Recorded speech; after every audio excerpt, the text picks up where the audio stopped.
Knowing others takes intelligence.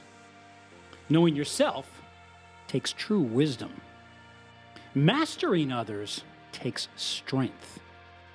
Mastering yourself takes true power. I'm Chuck Garcia. Welcome to A Climb to the Top, Stories of Transformation on Talk Radio 77 WABC. I state that quote, which is a Chinese proverb, because it brings us to this evening's guest. Tony Fiorino is CEO at FIO Entertainment, where they identify, evaluate, and develop projects in both film and television. I start with that proverb because, Tony, welcome to the show. Thank you for having me. I feel like what you have done in your whole career is two things: knowing and mastering others, which is one, and doing that in search of talent, in search of making a film project, and seeking to master others. But what I love about this, throughout all of that, you learned how to master yourself. I would argue I'm still on that journey, but it's certainly important. Well, I would say we're all works in progress, but welcome to A Climb to the Top. It's great to have you here. It's a real pleasure to be here with you, Chuck. Thank you. And tell us your background. Tell the listeners, where'd you come from? Well, I'll cut to the important stuff. At a very young age, I was recruited to become a member of an executive search firm. It was called Ramsey Byrne Associates, and our charter was to build startup software companies at the time, because this was the late 80s. We cut our teeth, we made our bones, call it whatever you like, but our lives changed forever one day when we were invited, I think it was the Peninsula Hotel right here in Manhattan, and we sat down with two gentlemen, John Doerr, who was for many, many years the god of the venture capital world at Kleiner Perkins, and a guy named Jim Clark. And many of your listeners and viewers know that name. Long story short, they spent 2 hours trying to describe to us what a browser was going to be. So they basically were founding Netscape, and they asked us to find their CEO. Long story short, we brought in Jim Barksdale, who had been with McCaw, had been with FedEx, basically ran major organizations, and he became the first captain of industry to go do an internet startup when nobody knew what an internet startup was. People didn't know what the internet was. So when we pulled that one off, And where did you fit into that equation? I was just one of the partners of the firm at that time. Okay. And the beauty of it was, once we got that done, we became the go-to guys for the internet, because again, no one else had done internet. So my partners and I were very fortunate to have built the original management teams at Amazon when they were just selling books online. That was their business model. We built the entire management team, including the CEO at E-Trade, when they were just doing $5 trades. They were not a major global bank. Brought in the first CEO to Priceline. We built the whole, you name it, including rubberdogpoop.com, because everybody was scrambling to go out and get public, and people were making money hand over fist. So we kind of lit the fuse to the internet, and then we kind of watched it start to crash. And then I'm really shortcutting the story. We made a lot of money, and we kind of just said, you know what, let's just declare ourselves the winners. Let's go home. And at the time, I was 31 years old. My wife informed me way before I realized it that having me around every day, all day, wasn't everything it was cracked up to be.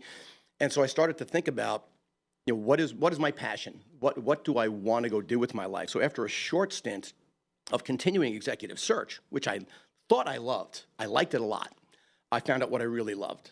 And that was the entertainment business, or I shouldn't say the entertainment business, entertainment. Film and television always got me excited, and I was always enamored with how that business worked. So I cut my teeth on a couple of small television shows. In fact, I was part of the founding team that brought one of my childhood favorites back to television. And we'll discuss kind of the pitfalls of chasing some of your dreams. I also did a small independent film. And then one of my investment partners just said, you're doing some really cool stuff. Why are you doing it for other people who don't have your best interest in mind? Give me a moment, Tony, to bridge a gap here. Here you're in the executive search business, getting to know talent, mastering the talent with respect to the mission of the organization. And you must have developed a skill set that either was, or maybe it wasn't, transferable to this other arc that you're now describing, what were they? Well, the biggest one, and I'm glad you asked, the most important thing I learned, especially doing CEO searches and interacting with CEOs and boards of directors in the venture capital community, I learned that the best and brightest CEOs, they tend to surround themselves with the best and the brightest they can find. And in many cases, actually in most cases, my CFO has to be obviously smarter than me when it comes to the finance and treasury side of the business. My head of engineering has to be light years ahead of me. So I guess understanding and realizing the humility that exists at the CEO level was astounding. So as I went to start FIO, I've done exactly the same thing. You know, I joke that it's not that hard to find, but I want to find people that are just smarter. I want to surround myself with people smarter than me. Let me expand on one thing. This is an interesting one because your point, particularly when it comes to leadership of these very successful and famous companies, we tend to think of leadership, or at least many people do, if they're not close to it the way you were, as leadership is more hubris and hyperbole, and you hear a lot. Yet, you say it's something else. It is. Humility is a general catch-all that I use, but it's got to be an appreciation. And when you started the show and said mastering others, I know you read that kind of verbatim from a proverb, but when the day is done, mastering is a tough one. I think for me at least, and the people that I appreciate and respect, it is an appreciation for the others and making them understand how important they are to the equation. Right. So mastering almost kind of denotes like you have the ability to manipulate, and you know my daughters are good at it. I'm not, but I do truly have an appreciation for those who help me achieve my goals. And so again, just surrounding myself with those people and following the lead of other CEOs who have done that.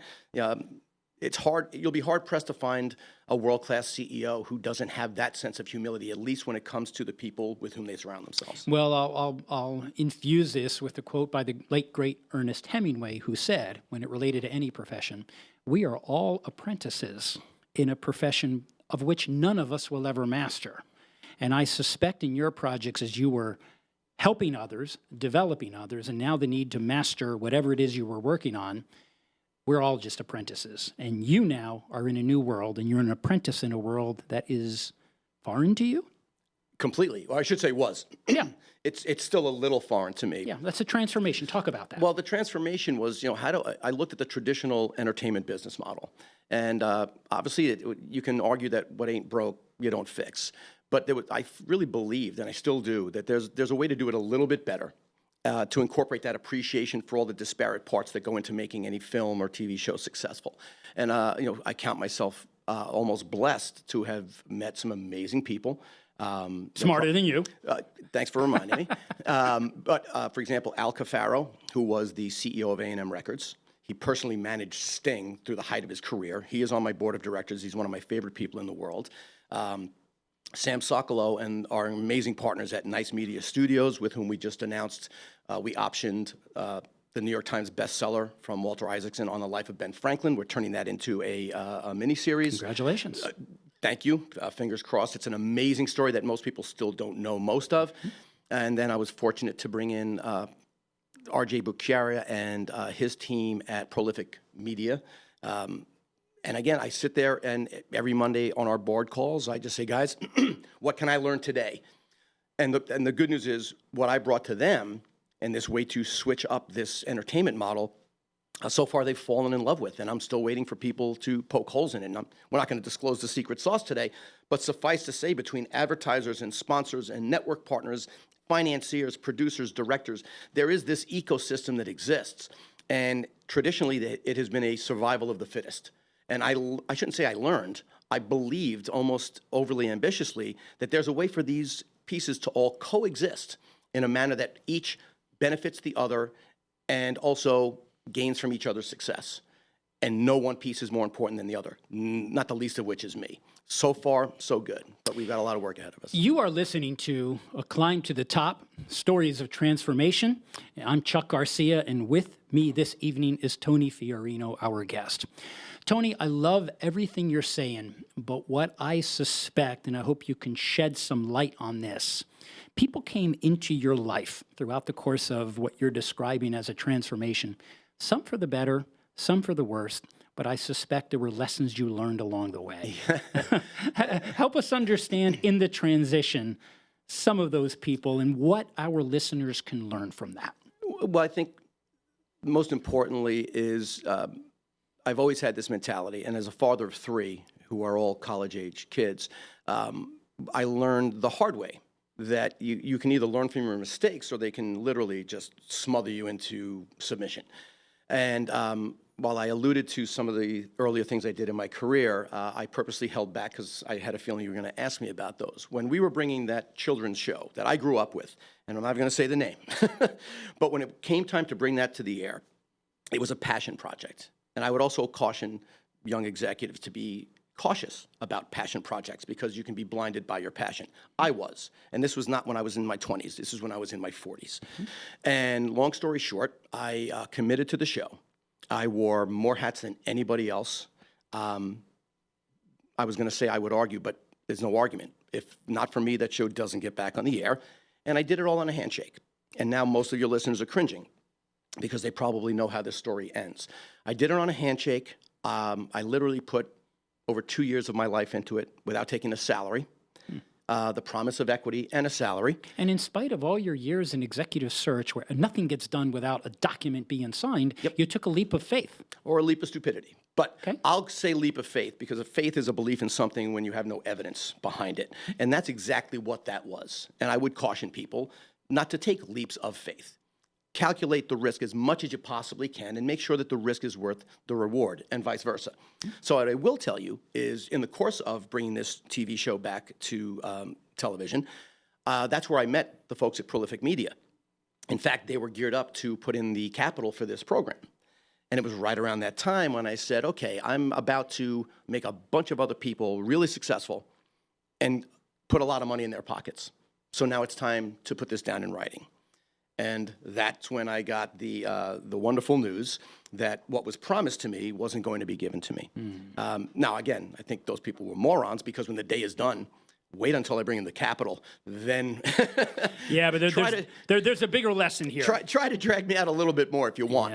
Yeah. And it was a little bit heartbreaking because, again, I was emotionally attached to that show, and I didn't have a proper risk profile associated to that.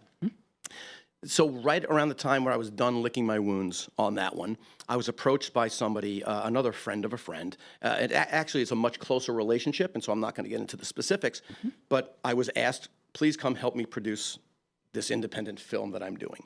And this is the part where you're really going to cringe. So again, on a handshake, I said yes. You stepped into the same pothole.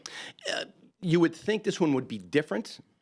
But you know better than me, and probably most of your listeners know better than me. They are no different. Right. No matter how close you are to somebody, there's nothing wrong with, if we're doing this, this is how we're going to go do it. And that's a piece of advice I would give to anybody. Your second leap.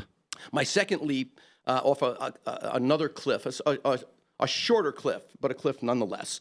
And when it came time to, I put together the teaser and the trailer, which is the stuff that we would be pitching to the film co-production companies and for distribution. When that was done, I literally set up a $1 million in profit opportunity internationally. So I thought we're off to the races. In this case, as I put together the verbal terms, and I had the emails to back it up. This at least was kind of in writing. Communication stopped, and then I find out through social media that the film had started production while I'm waiting for my deal to be done. So at least I was on the right path to get a deal done, but hosed nonetheless. Right. Now, why do I tell this story? It's not to impress anybody because it's not impressive, but it is told to impress upon people that I could have and really spent, I had my pity party. I was devastated because I got hosed by two people that you can argue were friends. Obviously they weren't, and at the time they really weren't. But my point was, when you're living in a glass house and it shatters, you have to search the debris and you have to take with you what you can. And that's when, RJ Bucaria from Prolific gave me a little bit of a dose of, hey, stop feeling sorry for yourself. You got some really good stuff here. Just start your own production company. And at the time, and in some ways still, the idea was so foreign to me because I have no idea. I had no clue what it would take. You must have had no frame of reference on how to make it work because the two leaps that you took, neither worked for whatever reason. Well, so here you are. You decided then, you know what, I'm just going to draw a line Let me, based on what you've learned so far, and there's a lot of lessons here, the people side, not even the creative or the production side. Oh, yeah. Yet you were willing to say, okay, I learned from those mistakes. I suspect this wasn't going to happen a third time. Well, here's the good news about starting your own. The ball is for the most part in your court, and unfortunately for the people who I have around me who I trust implicitly, that's like the girl who gets dumped in high school 3 times in a row. Good luck to that next guy who says, just trust me. So to the credit, and the reason I mention them all by name is these are people who I do trust implicitly, but we had to go on a lot of dates before we could consummate those relationships. And the good news is we have. So the exciting part for me was I told all of them, we do this, we're doing it my way, and we're only going to do it in a manner that just breeds success, and success that we can share with our partners. It's a cutthroat business, and there's not a lot of helping each other out that occurs. We've built something now that is really predicated upon everyone pulling their own weight and only having their own success if they help the other 4 or 5 people around that table have success. So far, Tony, this begs an obvious question. Were things done on a handshake, or were agreements signed before you started climbing these mountains? Well, the first 2 mountains turned out to be cliffs, where there was nothing in writing. Nothing there. Now everything is in writing. So what's the lesson to our listenership? Put everything in writing. Put everything in I don't care writing. if you're starting a lemonade stand and your mom's giving you the $5 to start it. You have to put everything in writing. And if somebody hesitates about putting something in writing, this is where I sound like the jilted lover. It means their intention is at some point to try to get over on you. Right, no, I got it. But your point also, I think there's a really important lesson here. Your passion brought you so close to the project, you were either unable or unwilling to look at this dispassionately. Oh, I agree completely. I was overwhelmed and overcome with passion for these projects because I'm the type of guy if I know I can have success with something, I work 24/7 and nothing. I bet your listeners would be really hard pressed to try to remember a point in their life where they knew they were going to succeed, or better yet, had to succeed and didn't. The key is getting yourself involved in those situations, whether it's your career choices, your life choices. You have to put yourself in that situation where it is the no-lose situation. And I was, like I said, I was somewhat blinded by the outside. Well, I say outside influences. They really weren't. They were very internal, but they were just so disconnected from the part that I knew I could make a success. And by the way, I did. I made them successful. I could have made them a lot more successful. But, again, I don't believe that karma exists, but boy, there's sure a lot of evidence that you can make that argument. Wow, these are fascinating lessons. Now, here you are. You are climbing a different mountain. You have learned a lot of things because experience, I suspect with you, as it is with me, is the name we give to our mistakes. What else do we tell our listeners to either avoid, so we can put it in 2 camps, what to avoid, or even going back to your executive recruiting days, what do you tell the 27-year-old who's listening to this or watching us, who is thinking about, hey, I really like to do what Tony is doing? What advice are we going to give them? I'm biased, so let's start with that. Yep. But I can tell you, if anyone listening, coming out of school or early in their career, has the ability to perform executive search at the CEO level or reports to the CEO, I can't imagine where else I would have gotten those skill sets. It was like having a mentor. Every project, you had a new mentor that brought something new to the equation, and it was like this. I forgot the name. Apex Tech. There were these commercials during our old TV show, and they teach you how to use a tool, and then when you finish it, you put it in the toolbox, and you have it forever. That's the way I viewed those, and I learned so much. I find mentors, I guess, is really not everybody's going to get to go do CEO searches. Right. So find mentors. And you probably know this a lot better than I do. There are very few very accomplished executives who don't get completely flattered isn't the right word, but they're so amenable to mentoring. Indeed. I think a lot of people are afraid even to approach them. And that's the problem. And what they find is when they do approach him, oh my God, this guy was all right. Regular guy, regular gal. Grew up like us, just... Exactly. So, I think the most important thing for any young professional or anybody I mean, like I said, I surrounded myself with a bunch of mentors, and I'm in my 50s. Find mentors. And by the way, if one of them slams a door in your face, they'll forget. If they're capable of slamming a door in your face, they're not going to remember you. You could even go work at that company in a year from now. They won't even remember you. But find mentors. And, be respectful of their time, obviously, and be very gracious, but learn everything you can. People who have become accomplished in their careers love sharing those. They're not secrets, but let's call them the secrets that everyone thinks they are. They're so open to sharing those. And what you learn from the actual experiential side of that is nothing you can learn in a textbook, nothing you can get through an MBA. Indeed.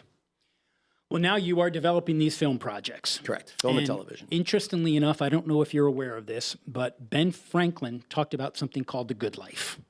And the good life is he separates our arcs into 4 buckets. In your 20s, he encourages the youth back in 1776, but I would think it would apply today, be the apprentice. Learn your craft. In your 30s, this is the time in your life to start building your wealth. Making a little bit of extra money, start to stick it away. In your 40s, you're assuming leadership positions if all goes well. And in your 50s, he talks about dedicating your life in the service of others. You have followed that arc, have you not? I didn't even know it. How you about did, that? and now you know. I'm glad I could teach you something about Ben Franklin, and I hope it appears in your series. But it's interesting, Tony, that's you. You have led the Ben Franklin good life because now you are in a position where you wake up the way I do and our producers do. We all wake up every day in the service of someone else's success. How does it feel in your arc as to where you are now, and what are we going to leave them with? A few takeaways to our listeners in the 5 minutes we have remaining. I look at mentorship as kind of a two-way street. So I don't look at it as arcs as much as maybe it's a continuum. And what I mean by that is it's like when you go through those years of accumulating wealth, some people are better at it than others. And what I found, and some of the best advice I got was from one of my early mentors who had a lot more money than I did. And when I started having some success, he just looked me in the eye and said, never talk about money. When you're in a room, never talk about money. And obviously being young enough, I said, well, why? I've worked really hard, right? He said, because you're going to be in a room of people. There's always going to be somebody that's got more. There's always going to be somebody that's got less. And if you're talking about it, they both think you're a jerk. I look at that in a much more subtle way along the lines of mentorship. That apprenticeship arc that Ben Franklin talks about, for me, spans the other arcs always. The day if I can't learn from you, I'm not going to waste my time sitting with you. And I mean that even with regard to, and I've spoken at colleges, and I have these kids who decide to follow me on LinkedIn, and they reach out to me occasionally. If I have to be able to learn something from them. I am in my 50s, and the difference in generations now is so, there's such a disparity of what each of these personalities brings. So you can't even group them into Gen X, Gen Y, and baby boomers anymore. So when I meet someone in their 20s, I want to hear what they have to say. I mean, my kids, there's a relatively new platform called TikTok. It's a social platform, and it is really predicated on short-form content. Now, I can go there and go, well, this is what I think we can do with this, this, this, and this. I'll miss, and I'll screw it up, and I'll fail. But if I have a 20-something or even an 18-year-old who says, well, this is what really will work on this platform because that's our platform, I would be foolish not to listen. So my advice in terms of these, like I said, not an arc, but a continuum, is use mentorship as a two-way street. You're never too old to be mentored, and you're never too young to mentor somebody else. So, the openness and the humility to the willingness to be wrong. We talked about risk. Yeah. In fact, let's conclude with that. I think it's interesting that I struggle with many of my undergraduates and sometimes my graduate students. There is a fear. Mm-hmm. In fact, there are multiple fears, but that fear of failure is predominant. It is not optional. They cannot do it. It cannot happen. And yet often I talk about the failure is the feedback you need to understand how to do it better. Mm-hmm. Let's leave with that. We've got 2 minutes remaining, Tony. Let's talk about failure as a factor for success. It's not a factor, it's a necessity. If you get lucky and do something right the first time, you have learned nothing. So again, more as a father and much less as a CEO and a producer, I teach my kids, and I want them to really internalize this. Your failures are your best friends, as long as your failure doesn't result in real, genuine harm, of course. But don't be afraid of failure. My daughter is in art school, in one of the most competitive art schools, and she's a fashion designer. The majority of her time is being told what's wrong with what she's doing. And by the way, you can think something she does is great, and someone else comes in and says that's garbage. It's unavoidable. You can only take your failures as a factor by which you increase your margins for success. That applies to artists, filmmakers, teachers, lawyers, doctors. Executive recruiters. I think the executive recruiters, it covers the span of all of them. Well, Tony, first, thank you so much for coming on to A Climb to the Top, Stories of Transformation. It was a pleasure. It was a pleasure having you. And to our listeners, you have tuned into A Climb to the Top, Stories of Transformation. I'm Chuck Garcia, and we look forward to having you tune into us next week. Thanks again, Tony. Thank you, Chuck.